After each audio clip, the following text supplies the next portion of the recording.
Hello everyone and welcome back to Horror Convos, a casual, relaxing, and occasionally funny podcast where we choose one topic per episode and discuss whatever media related to it that we want. Movies, TV, video games, literature, radio dramas, nothing is off limits here. I often have guests join the conversation and we hold regular polls for you to vote on the topics of our Patreon exclusive For the Fans episodes.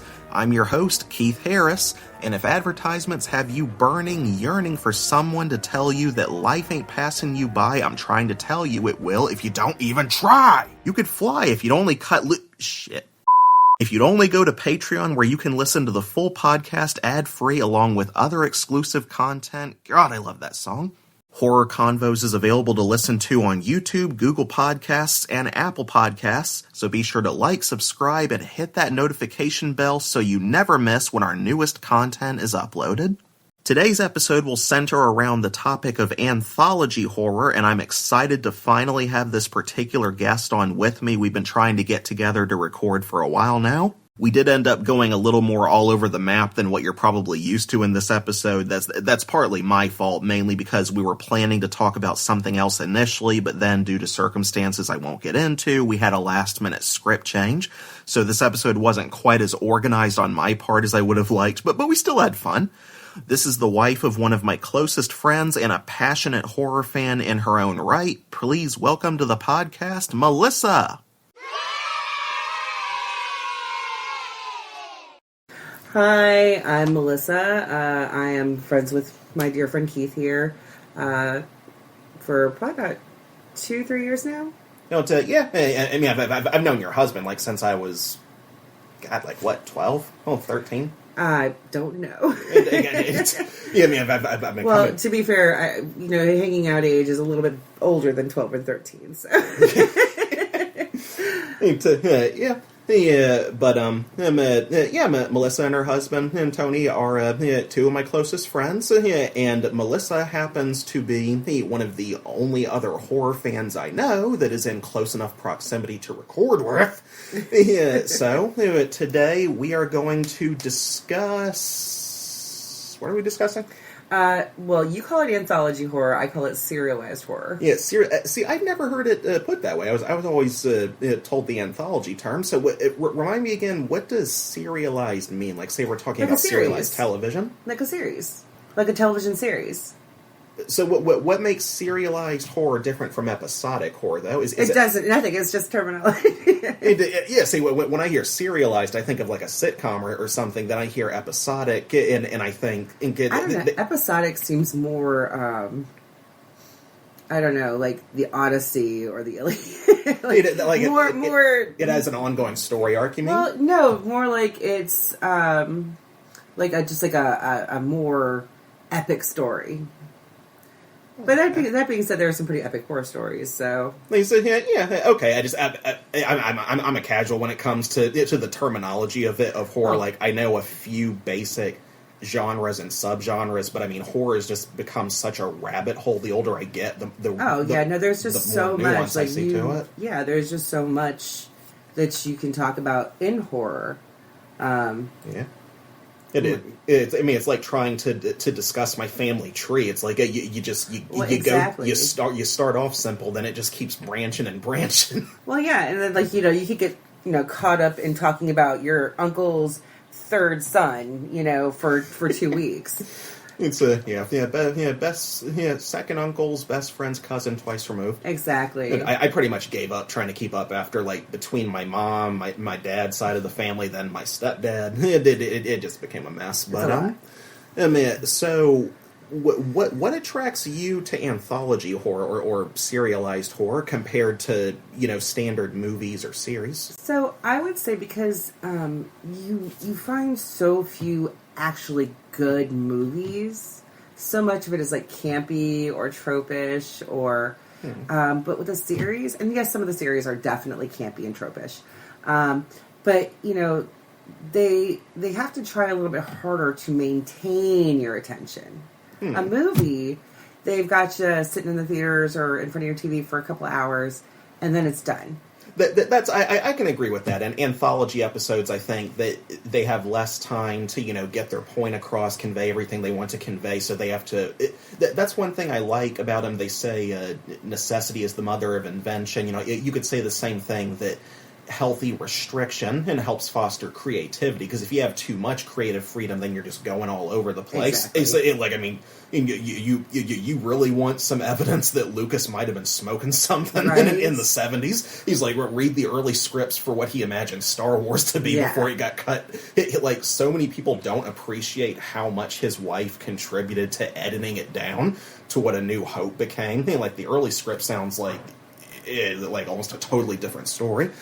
Yeah, but I do think restrictive time slots lend themselves better to telling a tighter story, and it gives more variety too. With anthologies, I mean, they can run the gamut of different genres, different types of psychology, and that's another, maybe that's another way that it's broken up within, I guess, the TV show version of horror.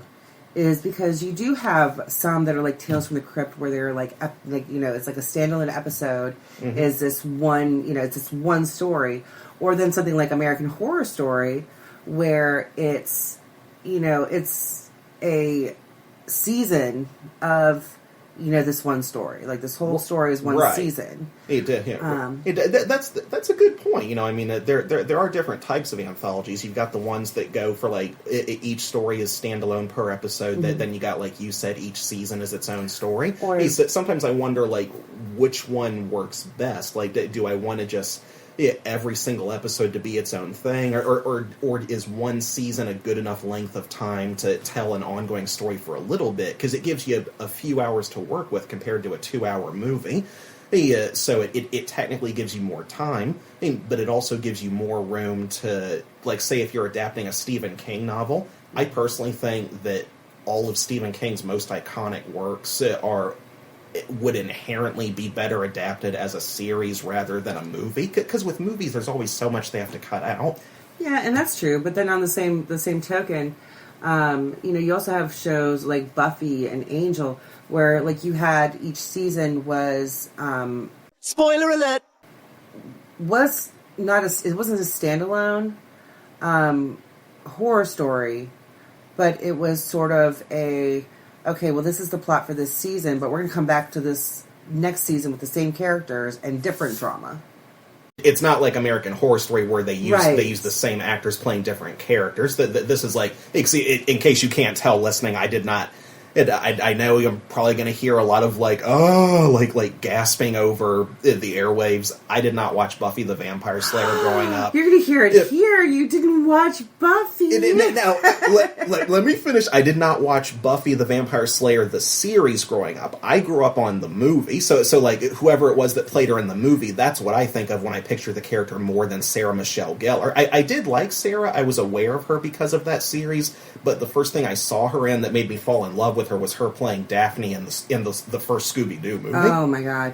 I hated the Scooby-Doo movies. Oh my god, no! You hated the Scooby-Doo. I did. That was one of the funny... So I didn't have a problem with the first Scooby-Doo movie. I had an issue with them villainizing Scrappy. Oh my god. Loved Scrappy as a kid. He was like one of my favorites. Okay, see, now we're getting into where you're in the minority, I think, because even as a little kid, I found Scrappy annoying as all hell. I loved him, but like, we gotta remember, I'm still a girl. I love puppies.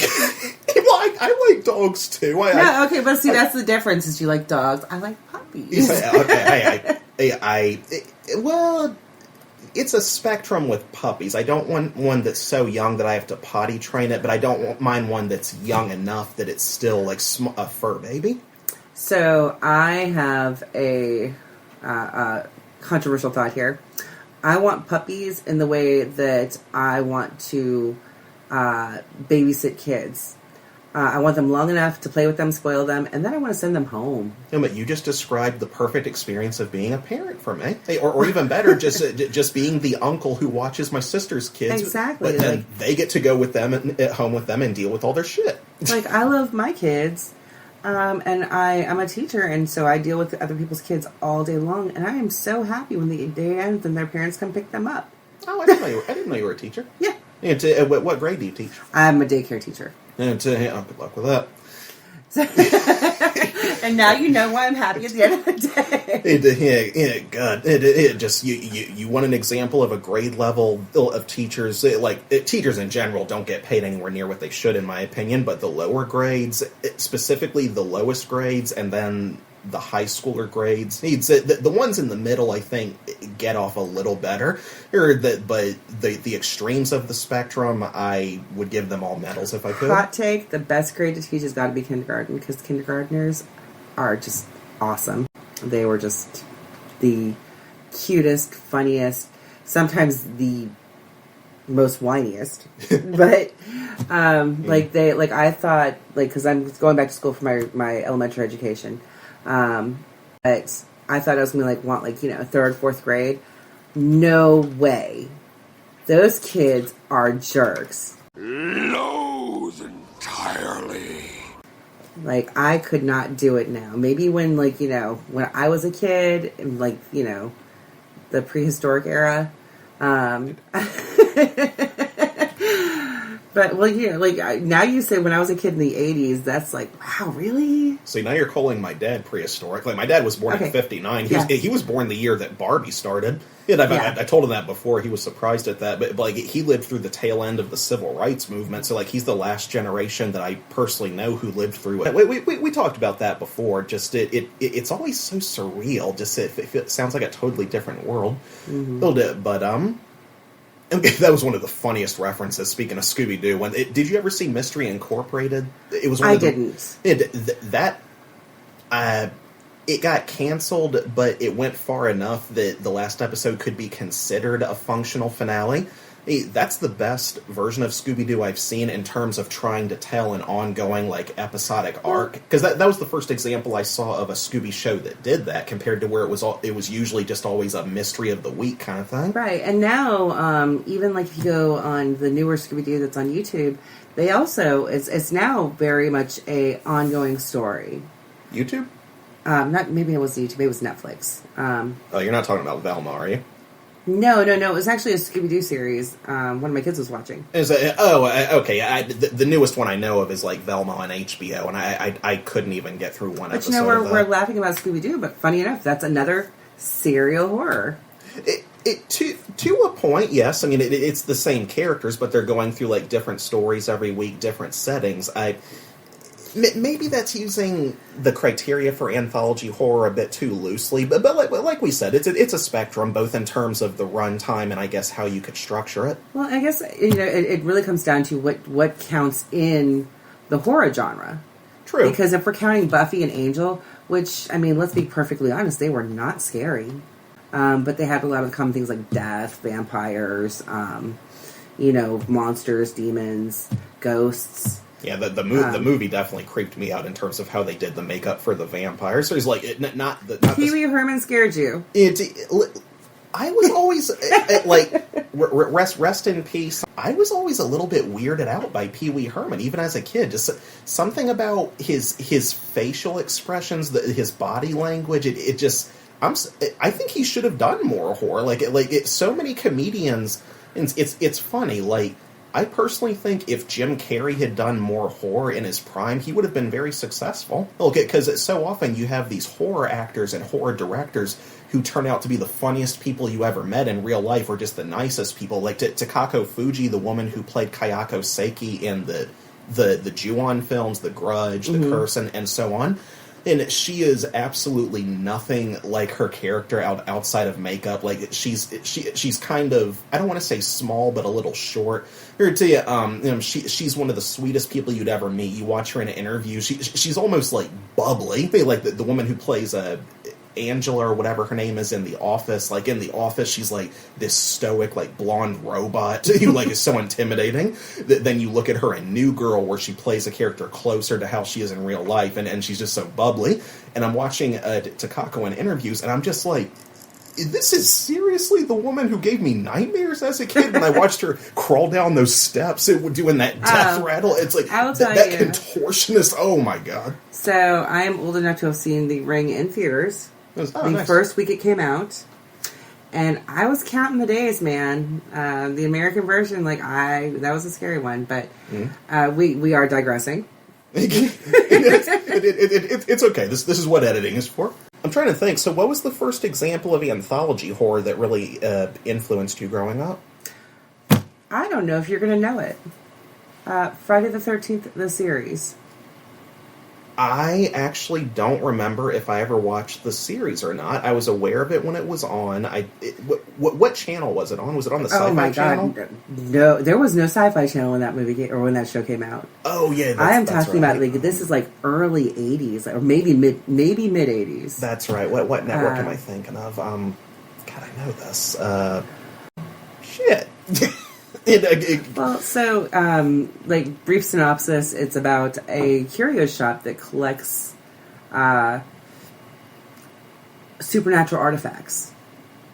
And there's, the curator of the shop who, he sends his little people out to go collect the items. Is this reminding anyone else a little of Until Dawn and the Dark Pictures anthology, or is it just me? And they go through different misadventures trying to collect these things. And it was actually a really interesting take. And did it have anything to do with the movies, or was it? Not at all. Anything to do with the movies. It wasn't even set at Crystal Lake. No, it had nothing to do. Wow.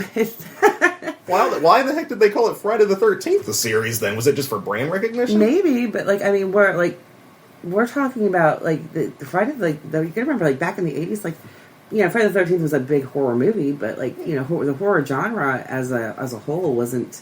It was very much a subculture. Yeah, it hadn't gone mainstream yet. Right. You hadn't really had the explosion of the slasher craze that came with the Friday the 13th and Nightmare on Elm Street and Halloween. And in the late 80s, and then in the late 80s, early 90s, you had the Tales from the Crypt show, followed by the movies. God, I loved Tales from the Crypt. That was another early example of horror. That was one of my favorite intros to any TV show ever, even though it terrified me as it gets down to. And every time it's I know the Crypt Keeper's gonna pop out of that box. It's every time it got me a little bit. I used to prepare for have my blanket over my head. Yeah. I talked about this in an earlier episode where I discussed my childhood trauma. We have definitely got to do an episode talking about your childhood trauma. That's one of the best discussions to have for horror fans.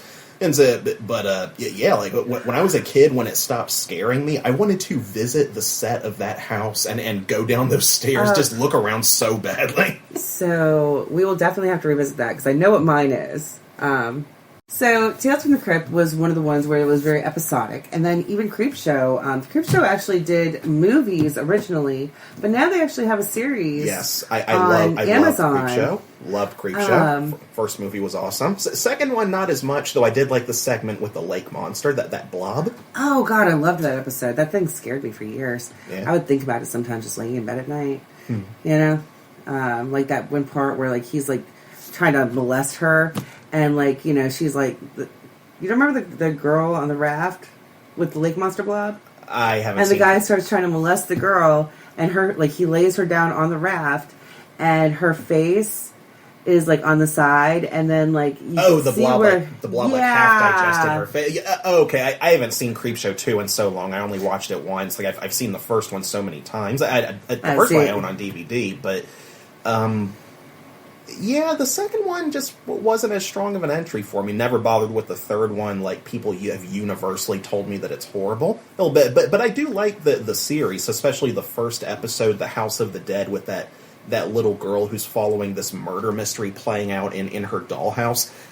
Oh my God! That actually really got me. I think about that one a lot. Yeah, that plot was almost directly ripped off of a made-for-TV horror movie. I just watched a video about it on YouTube. I'll text you the title of it later. But it's almost the exact same story, except for there being more characters involved, and some of the context surrounding the murder mystery is slightly different. It plays more around with ghosts. The Dollhouse Murders, that's what it was. Yeah, you had the original book written in 1983, I believe, and then they made a TV movie adaptation of it in 1992.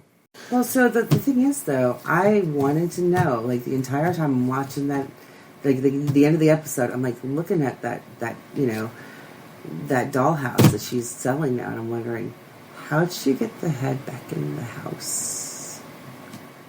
You see, that's one thing I do love about any decent horror story is when they leave certain things up to the imagination. And there's nothing wrong with having a healthy amount of exposition, but I've never been a huge fan of any genre of story that goes out of its way to explain every little thing down to the last detail. And it's like, that's kind of a non-argument I hear parroted a lot in debate about movies, like whenever someone criticizes how this wasn't conveyed as well as it could have been, or they didn't understand this. You know, I hear this, like, this cheap comeback of like, oh, so you're one of those people who needs every little thing spoon-fed to you? And it's like, no, I'm not suggesting that you substitute one extreme for the other. I'm just saying there's a middle ground. Yeah, you need to be able to make a logical leap to the conclusion. Yeah. Like, I can actually, think of several scenarios in which this poor little girl managed to get the head back into the dollhouse, and they're all horrific.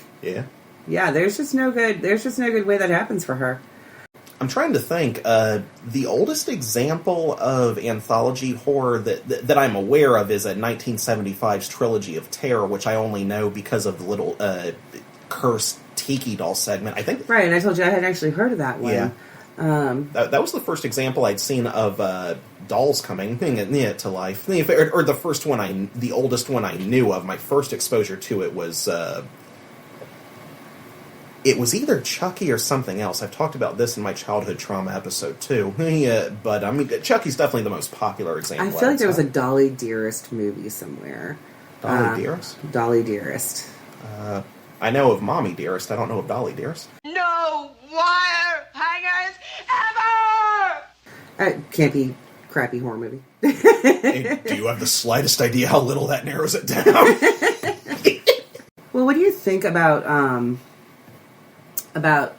movies that are broken up into three stories, like Tales from the Crypt? Oh, no, sorry, like Creepshow, where it's three different stories but in the one movie. And you mean like there's the contained stories within the comic, and then you have the overarching story with the kid reading. Okay, so it's like there's the outside universe and then the internal. Yeah. That's. I think a lot of anthology horrors did that to a point. Like if you think about the Twilight Zone, I mean, you had Robert Sterling, who would always that would be the earliest. And before that there was what was it? The Outer Limits. The Outer Limits. Like first of all, Twilight Zone is the 60s, so that has got to be the earliest. Is it? Well, the Outer Limits started before the Twilight Zone, though, didn't it? Like it started in the mid to late 50s. I don't know. You're gonna have to put a poll or something on. I have to Google that, but it was almost the exact same premise as the Twilight Zone. Just I think the structure was a little different. They didn't have a host like a Rod Serling, I don't think. Yeah, but Rod Serling. Plus, you open up with William Shatner in one of your first episodes. That's a hard act to follow right there. Yeah, that's not the episode that impacted me the most, though. It's definitely the most iconic, and I love that they recreated it for the Twilight Zone movie. Well, and that story has been replayed in so many different, in so many different variations. Anyway, that one story. Yeah.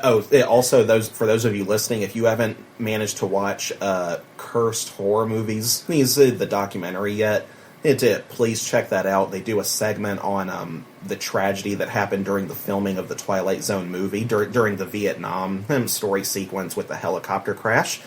It's one of the most harrowing behind-the-scenes stories I've ever seen, and they show the helicopter crashing on the actors, like those two kids that were involved too. That they don't edit it or cut it out, but it's a very interesting documentary series. They've made multiple parts to it at this point. They go behind the scenes of crazy shit that happened during the making of The Exorcist has a laundry list of stories at this point. Linda Blair's already run the gamut being interviewed about that.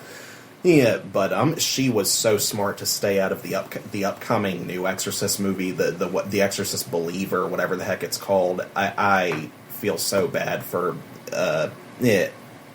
whatever her name is, who played Reagan's mom, and for coming back to that one, because I'm just thinking to myself, how long has it been since this woman worked that she's coming back to that franchise now? In the trailer for that movie, I'm just like, I give every movie the benefit of the doubt. I try not to judge it too much by the trailers, even though trailers, by their very nature, are made to be judged. It just looks so bad. It looks so comedically bad.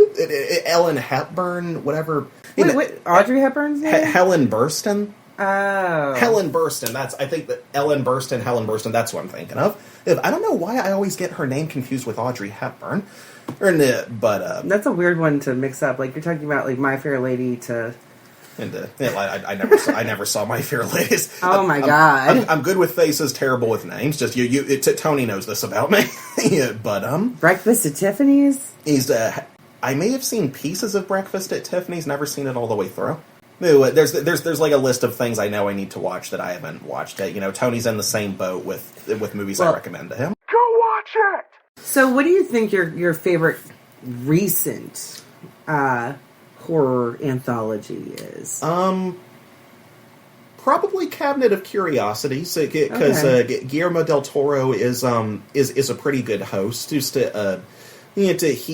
a good the intro sequence. I really like. It's very intricate. It does like this animation of a cabinet opening into like different sections of houses and settings that symbolize different universes that the stories go through. And I like that he does this. He always introduces not just the title of the story, but the director, because not everyone takes the time to watch the credits. So if you introduce the director right off the bat, people at least know the name, and if it's someone who's done other work, then they have more incentive to maybe go look his other stuff up. And they had a couple of the directors who worked on this show were some pretty decent names. I didn't think to look them up ahead of time. But a couple of the stories they did for that one were pretty good. 2 or 3 of them were adaptations of H.P. Lovecraft, who I love. Like of course, him, Stephen King, and R.L. He's like, for me, like in terms of literary horror and adaptations of their work growing up, I was pretty much raised on R.L. Stine, Lovecraft, and Stephen King. My grandmother was the King fan who got me into his stuff. First exposure to his work was the 1989 adaptation of Pet Sematary, which is far superior to the 2019 one, in my opinion. And even though I like some things about the 2019 version, in R.L. Stine I grew up with Goosebumps, then I moved on to Fear Street. So, a contemporary of R.L. Stine that you probably missed because I think there's a good 15, 16-year age gap between us. I was born in October 20th, 1991. Yep, so actually there's a 10-year age gap between us. But a contemporary of R.L. Stine that you probably missed because it was a very short period that he was out there was Christopher Pike. I've heard of him. I don't know if I've seen his work, but I know the name. So he dabbled a little bit in the horror, but his actual bread and butter, he did this vampire series, and I can't remember the name of it, but it was excellent, I thought, at the age of 13. And but to follow up, he did a lot of sci-fi that was very interesting perspective-wise. So he's definitely worth a few reads. Okay. Stephen Gammell's another one I didn't mention. I mean, he never did anthology horror technically, but he was the writer and/or artist, I think, behind the Scary Stories to Tell in the Dark books. Looks like those books were huge from what I remember. I watched a documentary about the life of the author and the history of the book's reputation, especially when they were controversial and people tried to get them banned out of school so many times because that artwork. I also talked about this in my childhood trauma episode. The artwork in those books, they simultaneously gave me nightmares, but also blew my mind and inspired me to become an artist. It's Steve Gammell, if that's the name of the artist, Akira Toriyama, who wrote and drew Dragon Ball. That was my first love with anime and manga, and Walt Disney. Those were my 3 big inspirations to start drawing. thing here, because like they really opened my eyes to what was possible, not just for art, but with animation. And it kills me that we don't get more animated horror. Like, it does exist. I've seen a couple that are good. But there's just so much untapped potential with it, and part of the problem is there's still this ridiculous stigma that animation is best done for kids. Well, first of all, like there's so much that, like, you know, like, especially if you go into anime, and there's tons and tons and tons of horror anime, especially nowadays, like Tokyo Ghoul. See, that's more action horror. I prefer, or I want more animated horror that replicates the kind of horror that, you know, Japanese horror and Korean horror did, like The Grudge, The Ring, so there's Shudder. one, I'm gonna have to find it for you, because it's just that psychological supernatural dread that you get with those kinds of ghosts from other cultures that I don't think has ever really quite... The closest I've seen to that is this short anime series called Another. And then there was the animated adaptations of Junji Ito's work, which they structured together like an anthology. But a lot of people complained that the animated versions of his artwork just didn't lend itself well to translating it. There's one you'd really like. I'm going to have to find the name of it because I cannot remember. It's been so long. But it was kind of a combination of like Jennifer's Body. Oh my god, I love that movie so much. Hell is a teenage girl. Yeah, like very underrated. It really is. But more along the lines of if Jennifer was a ghoul. You mean like a zombie? No, like a ghoul. Ghouls.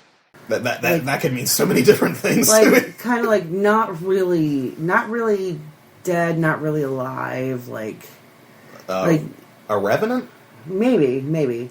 Or she's in limbo or something? No, more like a revenant. Okay. Another anime, though, that is more of a psychological, and I don't know that it's really horror so much as it's it kind of falls under that. It talks about death and consequences, and it's called Death Parade. Heard of it, haven't seen it. It's actually really good. We only had one season when I saw it, and I was really hoping for another season. Yeah. But you know, and what's funny is, like, you know, there's so much American serialized or episodic or anthological horror, but what I think is funny is it's not as popular because, like, unlike in Japan, it doesn't have a manga that got it started, or like a kind of a series that got it started. But then, like, you know, when you think about things like, you know, anything related to Poe or Lovecraft or, you know, Stephen King, they get these huge followings.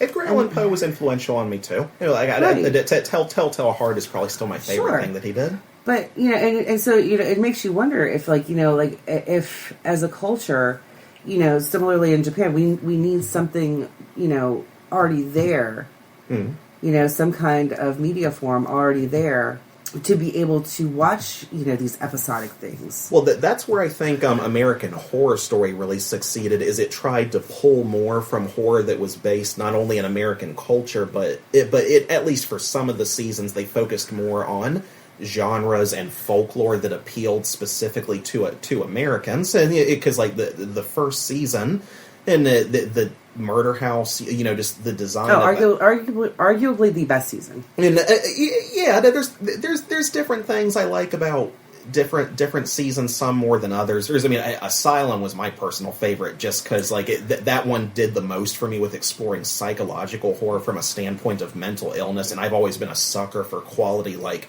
insane asylum horror. So I didn't feel like it did enough with the insane asylum part of it. Yeah. And it focused way too much on the dumbass alien thing. The aliens were completely unnecessary. The serial killer on the side was also unnecessary. Yeah. Like, you had an asylum. It definitely wasn't one of the best organized seasons. Like it tried to do way too much. And Coven was interesting, and it was, you know, the girl who watched The Craft, you know, and me about, you know, 30 years ago, she really thought it was fun. Freakshow also kind of fell short because they had, freak shows and... Well, Freak Show to me was more of like horror drama than straight horror. It was more of like a tragic family story. It's similar to Murder House, but from a standpoint of, circus freaks, the disenfranchised peoples of society. This is brave, this is bruised, this is who I'm meant to be, this is me. So, I mean, like, there's so many different, there's so many different aspects that they explored, that it seems like they would have done a lot better if they had actually stuck with the storyline. Yes. Now, the messiest season overall, even though subjectively, I still personally had a lot of fun with it, was Apocalypse, because that one was basically like one giant sequel to every other season. It really was. It was a giant sequel, but like then they hit the reset button on everything. They rebooted the timeline, so now it's like we got different. So none of this mattered except now this kid that happened no longer matters. It's like it's like they did what like basically the DCEU is doing now, like basically resetting the timeline. Exactly. They did that with the Flash. They do that every once in a while. Like they make too much crazy stuff, and then they gotta hit the delete button on it. These timelines are so confusing. Well, they need to find an ending for some of the older characters already. I'm a lifelong Batman fan. I do not want Batman to still be going by the time I'm 70 years old. It's like at a certain point, you just... As long as it keeps money, as long as it keeps making money, they're going to keep doing it. But it's just, find an ending for these people. Like, how much longer do you want them to suffer? Batman to me seems like one of those here we go on another tangent. Batman to me seems like one of those things where, like, that is a mantle that can be passed down. Yeah. Because, like money, all his gear's inherited. That's true. Like, his superpower is being super rich. Well, when he can't use it anymore, hey, Robin, instead of being, a dumbass sidekick, why don't you come be Batman? Well, they already did that multiple times. Yeah. Dick Grayson, Nightwing became Batman. Damian's been Batman. Jason and Red Hood's been. It's like pretty much everyone under the sun has held the title. Superman can't ever retire because he's never going to age.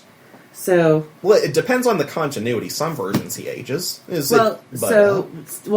ages to a point, and then. Because of the yellow sun, he stops aging, and so he can theoretically never die. And he was like middle-aged in Kingdom Come Superman, wasn't he? Yes, he was. But he had stopped aging at that point.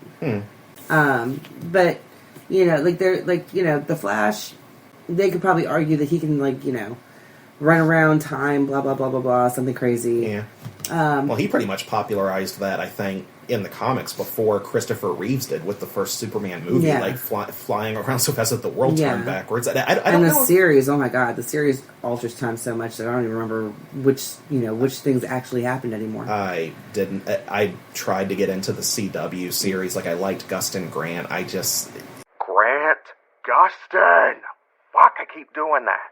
They made the Flash and Barry Allen into such a consistent, irredeemable dumbass in that show season after season. It just kept getting worse. Well, that's like that's like Fiona and Shameless making just bad choice after bad choice. Little trivia, if you didn't know, who apparently the Crypt Keeper was also called Scompton. I have no idea what that means, and I don't recall him ever being referred to by that name. Yeah, that's new on me.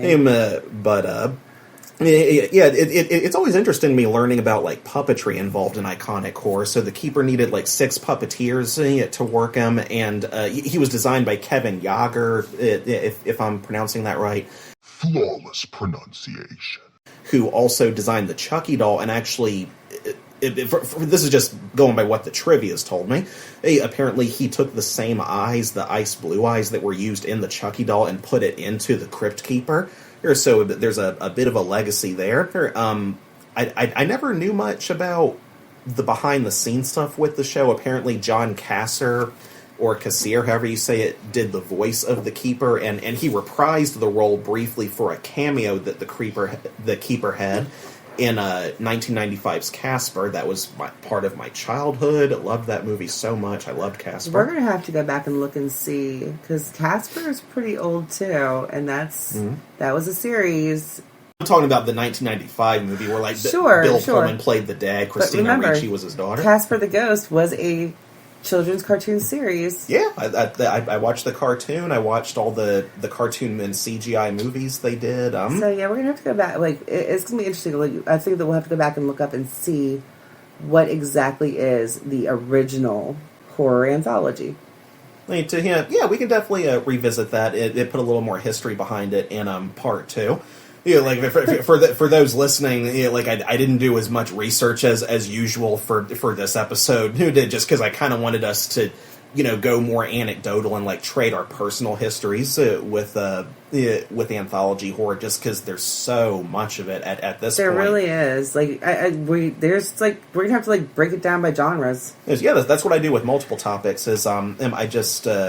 I choose episodes that'll be for recurring topics for like part 2, 3, and so on. But what's funny to me is there was a time when anthology horror not only wasn't popular, but not a lot of people believed in it enough to really take a chance on it. I guess there was a time when the format just seemed kind of alien to people, or people were questioning how it would work telling a new story per show or per movie. Because John Carpenter saw the popularity of anthology horror coming years before it really started booming. That's what Halloween 3 Season of the Witch was. I wrote about this in one of my blogs that I did for Horror Movie Talk back when I was one of their blog writers. I really think Season of the Witch gained a cult following over time. Audiences really did not give it a fair shake when it first came out in theaters. Well, what's funny though is like you had such a big dry spell from like the end of Tales from the Crypt to like, and I would say that like Buffy and Angel kind of repopularized the anthology style horror, the shows, because they made it cool again. They made vampires cool again. They made demons and monsters cool again. Oh, that's right. That there were like different types of monsters on the Buffy show. Right? Like the movie, it was just vampires, but the show they branched out into all kinds of different. Absolutely. That's basically what the MTV series version of Teen Wolf did. MTV's Teen Wolf was in many ways sort of like a spiritual successor to Buffy, because the Teen Wolf movies did not go into all those different mythologies and crap with all those different types of monsters. But yeah, because like after Buffy and Angel, you had True Blood, you have, like, oh my god, what else came out in like the early 2000s? Like just so many things. But that's just because Joss Whedon's a genius. He's kind of hit and miss for me. It depends on the project he's on. Like, he definitely was not the person to bring in to try and salvage Justice League. But he's a good guy when it comes to writing dialogue, I think, depending on the script he has to work with. I don't know that it was his fault that Justice League didn't hash out. Oh no, that project was a mess. Like, from the jump. But like, he was the good part of the Wonder Woman movies. Which one? I think it was the good Wonder Woman movie, the first one. Yeah, the one where she didn't rape someone. Yeah, right. Exactly. God, we're gonna have like 20 episodes just me and you talking. I would love that. I need to find people who can like come to record with me regularly. That's been one of the biggest challenges with starting this podcast is like finding people who can record, because it's like every other time it's like only other person who's been on besides you so far are my stepbrother Zach and my mom. And Bill too, my stepdad, my first guest. Ideally, I want to be able to collab with other horror podcasters too. I'm going to invite that when I told you about Caitlin Grant on to see if she wants to record with me.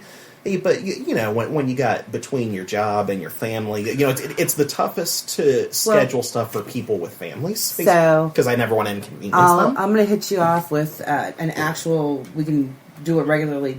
Thing. Like, we'll have to have a game plan. Fewer tangents. Yes, less tangents. To be fair, part of why I wasn't as prepared this time was because... we changed it last minute. We changed it last minute. So, but we did record for a long time. So hopefully there's like a good 30 minutes of actual like stereo. And to hint, we already got more than enough. But I mean, I don't want to hold you up if you have to go. But we've more than met the requirement. I have not been texted, so I'm okay. Yeah. So I told him at least an hour and a half. We can just keep going. Okay. And what was I going to say? Oh! This is what I was going to come to. The episode of the Twilight Zone that scared me the most was the one in the shopping mall with Marcia, and they do that twist at the end that she was one of the mannequins. I love that episode. That was so... That I saw that before Chucky. I remember now. That was the first example of mannequin or doll-related horror that scares me, because like it was that one scene where it's like she's hearing the voices in her whispering her name. Marcia. And you get to that one mannequin, and it raises its arm to try to touch her like, Marcia. Oh my god, I freaked the first time I saw that arm move. So scary doll moment, / scary statue moments in Doctor Who. Yeah, the Weeping Angels. I know Well, those. but don't forget that the first episode of the series with Rose and Christopher Eccleston as the Doctor, that one season before David Tennant. I know Christopher Eccleston only from the first live action G.I. Joe movie where he played Destro, I think. And 28 Days Later, also. If I'm thinking of the right guy. I'm not sure, but like basically the first Doctor of the new series, the one right before David Tennant. Full disclosure, I did not watch Doctor Who growing up. I know a little bit about it. My sisters kept up. My little sister Katie kept up with it more than I did. And she turned me onto it for a little bit because she liked David Tennant. And everything before that is pretty much... I don't know. There's an episode, it's the first episode, with Rose in it. Okay, so that'll be easy for you to find. And she works in a department store, and it's like a creepy mannequin thing going on. But then the side note of that is like later in later episodes you learn about the Weeping Angels, and those things are scary. Yeah. But they're scarier earlier in the season than they are later in the season. Earlier in the series than later in the series. Because, like, early in the series, like, you don't know what happens. Like, the person's just gone. The first episode I saw with them, like a full episode featuring them, was after David Tennant came on. And he, in that one... Was that the one in space?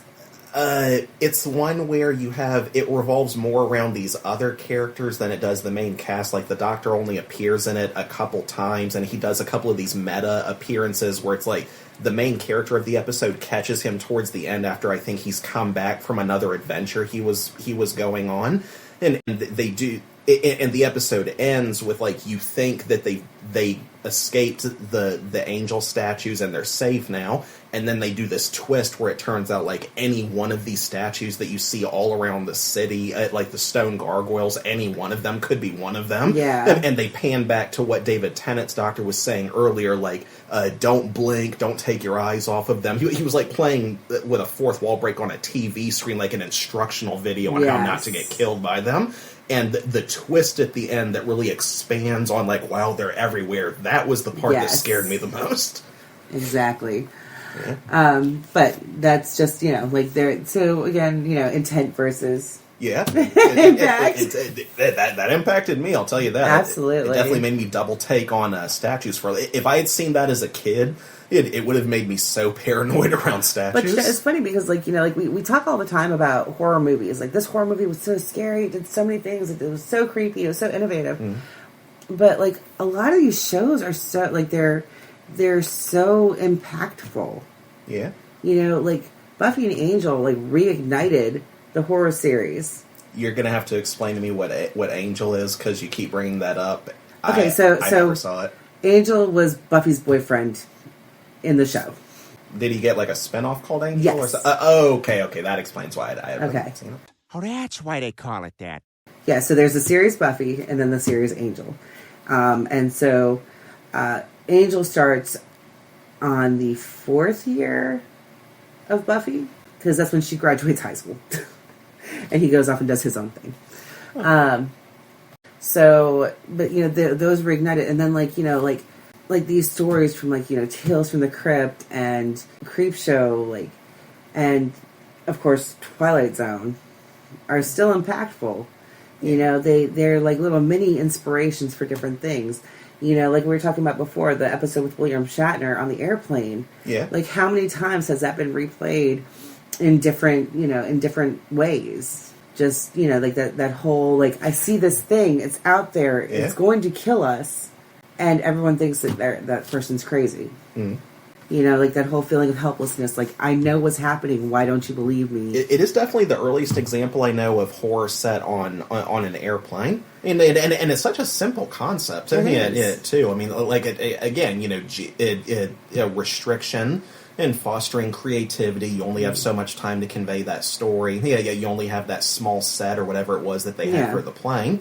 But you manage that's one of my favorite examples of genius and simplicity. And so much of the best horror really does tend to be the simplest in my experience from a conceptual standpoint. I mean, granted, you know, stuff like what we just talked about with the Weeping Angels and Doctor Who, the mythology around them isn't what I would call simple, but the concept in itself, like it's just living statues, don't blink or they'll kill you. It's the execution that I think is where the balancing act really comes in for trying not to show more than you tell. I don't agree with the philosophy show, don't tell, because some people take that too literally, like, oh, you shouldn't exposit anything, and it's like, no. The trick is to not tell so much that it drowns out how much we're seeing. Right. Well, you know, the whole purpose of everything is to tell enough story, tell enough of the story that you can make logical conclusions. Yes. But, you know, and there's also some really beautiful episodes and really poetic episodes of things like the Twilight Zone. Like Night of the Meek. You remember that? The guy who was dressed up as Santa Claus and he becomes the real Santa at the end. And so I don't know if I got that one. Yeah. But the one that always stuck with me was the episode where there's the old woman who's afraid of dying. And she won't, like, answer the door for anyone. And there's a policeman knocking on her door who, you know, he's dying. And he's begging for help. And she, you know, she finally lets him in. And she locks the door behind him. And they're having this big, long conversation about her fear of death. And finally he says, well, you died when you opened that door to me. I am death. You know, there was nothing ever to be afraid of.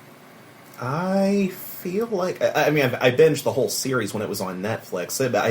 I vaguely remember that one, but I can't visualize it in my head. But yeah, no, it was just a beautiful, poetic episode about, you know, death. Yeah. Yeah, but the one that got me the most emotional was definitely Night of the Meek, because that I like that even in the episodes, there's quite a few of the episodes that aren't horror related at all. Right. But they still manage to tell such a compelling story. And I remember when Night of the Meek opened, you had this guy in a mall Santa outfit sitting on the street, and he's like an alcoholic. And you see these two homeless kids, like orphans, I guess, sit on his lap and start telling him what they want for Christmas. And he just starts, like, weeping and hugging them because he literally has nothing to give them. He can't do anything for them.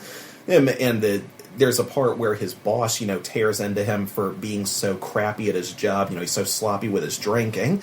And he tells his boss, like, the reason he drinks is because he's so sick of, you know, seeing people who don't have anything.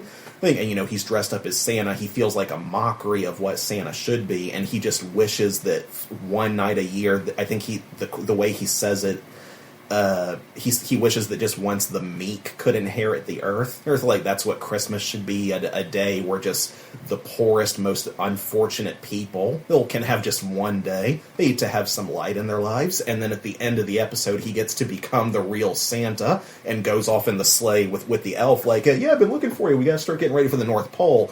And it kind of leaves you on this cliffhanger of, was that real, or was it just his imagination? But it was just such a sweet story that it really opened my eyes to how, even when it wasn't scary, the Twilight Zone's writing was just so freaking good. Oh, yeah. It was just so ahead of its time in so many ways. Oh, absolutely. Social commentary. There are just so many episodes, like, that, like, you know, like, it's funny, like, you go through all these episodes, especially, and you can kind of tell which ones stand the test of time in your mind, which ones resonate with you. Like Tales from the Crypt, like, forever in my mind, I will remember the Demi Moore episode where she goes to a psychic, and the psychic lady tells her that if she marries this one guy, you know, he will inherit all this money and then die suddenly. And so she marries this big, fat, disgusting, nasty guy who's poor. I would like to apologize in advance for the body shaming. Well, no, but he's obviously like purposely grotesque. I gotcha. I know what you mean. Yes, he's like purposely grotesque. Like even the makeup is like, Yeah. like just ridiculous. It's intentional, people. Yes, Calm down. it is. It's so intentional. But he's meant to be disgusting. Yeah. But so she marries this guy, and we're talking about like, early 90s Demi Moore. She's still young. She had her rockin', G.I. Jane type body. Like, oh my God, I love that movie. Another weird movie about lesbianism, but It was? Oh, yes and no, but we'll go back to that. Okay. So we'll save that for the episode where we talk about influential horror media with undertones of lesbianism or just general homosexuality. Yeah. Save it for Pride Month. That's right. That'd be a great episode for Pride Month. Yeah, Pride Month episode. All the movies they talk about. Anyway, so she ends up being married to this guy for years and years and years, and he never inherits any money, and she's miserable, but she is like waiting for this golden ticket to come in, right? And so she wins a sweepstakes at the grocery store, millions of dollars. And she goes home and she tells her crappy husband that she's going to leave and she's done with his ass and she don't need him anymore. And he kills her. And inherits all her money and then gets electrocuted for killing her. I don't get it. Well, remember, the psychic lady told her that he would inherit a lot of money and then die suddenly. Okay. Okay. Now I get it. Okay. And that one always stuck with me. One of those classic "be careful what you wish for" cautionary tales. God, those are so annoying. Like, at a certain point, wouldn't you just stop trusting those psychics or genies, mediums, or whatever? It's like, Uh-oh. Incoming rant. Alert. Incoming rant. Alert, class. How many movies, series, and/or books do they have to write around that same hook of I twisted my words, or you thought I meant one thing, and it's like at a certain point, those people would just go out of business because it's like wouldn't everybody and their grandmother eventually start talking about how hey, maybe don't go to see that lady and hinge the outcome of your life on some prophecy. It's like same thing with movies about evil AI. Like, how many of those movies do they have to make before we start being a little bit more careful? You already see what AI is advancing to become in the real world, and it's like, so are we just gonna?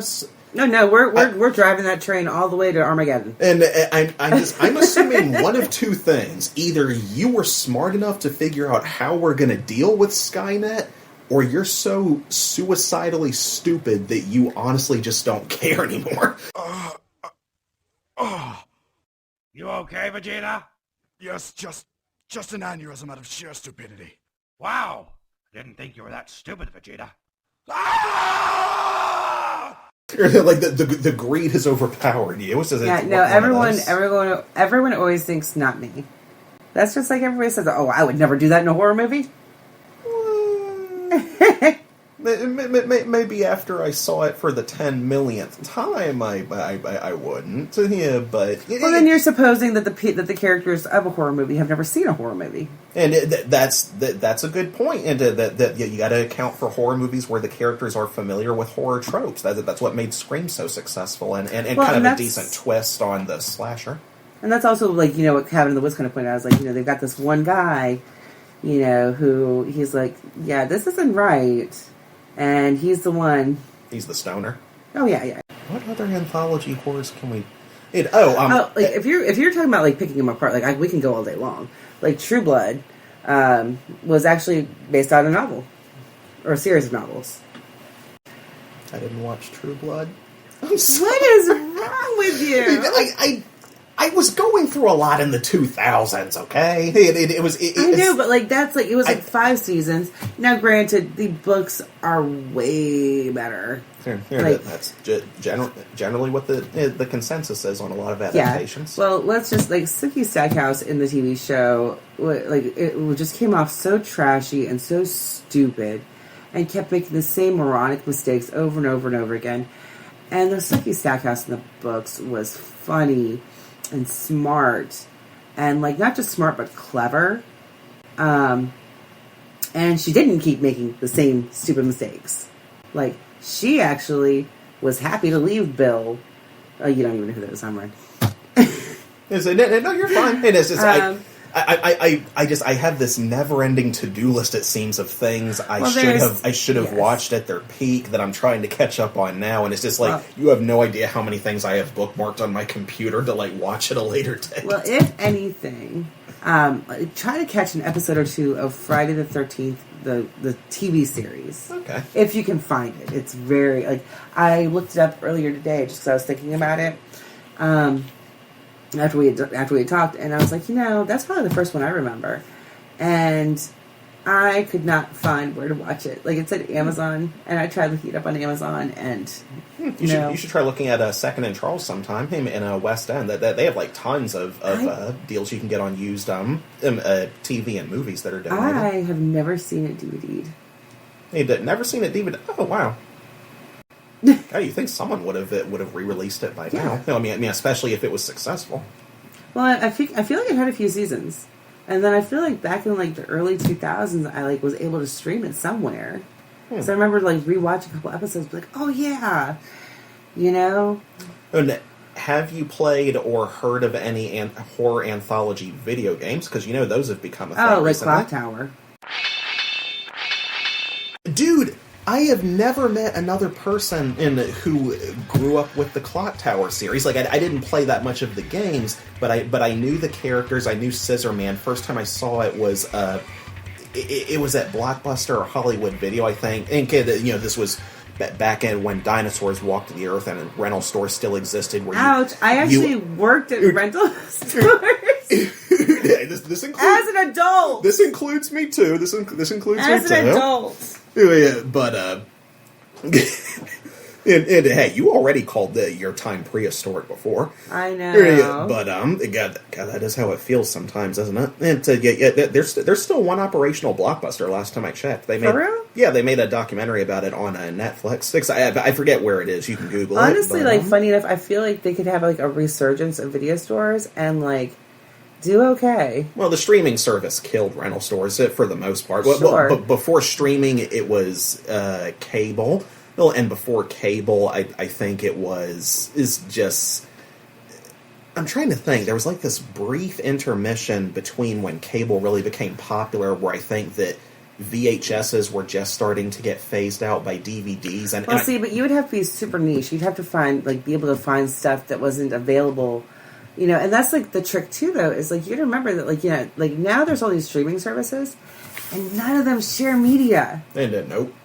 So like you could end up, having like the Hulu Disney combo, right? Yeah, and that's by design too. They want to encourage you to buy more services. But people are getting something called subscription fatigue now.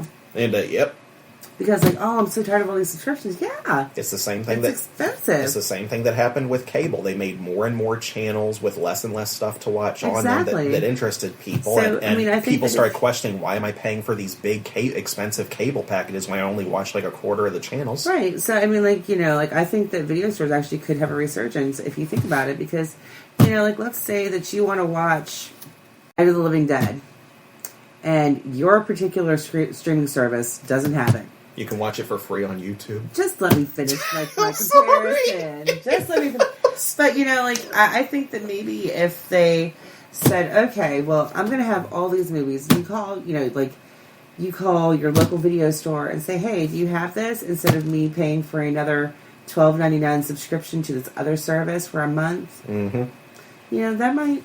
And then even then, it's only on there for unless you buy for the full extent of that service to where you can rent and buy movies. It's like if it's on there for free, it's only going to be on there for a limited time. Anyway. Right. Like I was watching Numbers, the show Numbers, and it I only got halfway through the season before it came off of the streaming service I was using, and I could never find where it was, and so my option is to buy it now. Yeah, it's only the most popular content that tends to stay on streaming services permanently. Right. Friends was on Netflix for years before they finally pulled it. Yeah, which is nice since I managed to binge it and go through one of my favorite childhood sitcoms. It was like that and Everybody Loves Raymond were like the two sitcoms that raised me for the most part.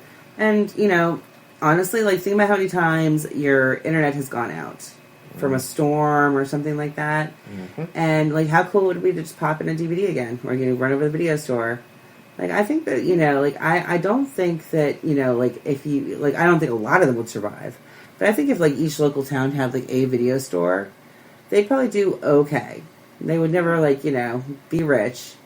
But, Is Redbox still a thing? It is, but that's still, that's the equivalent of a video store, but that only has, like, 30 videos. Yeah, that's true. But, I was going to tell you that, after, Clock Tower, first time I saw it was in, I'm pretty sure it was a Blockbuster or Hollywood Video. I always get confused between what I saw in which store.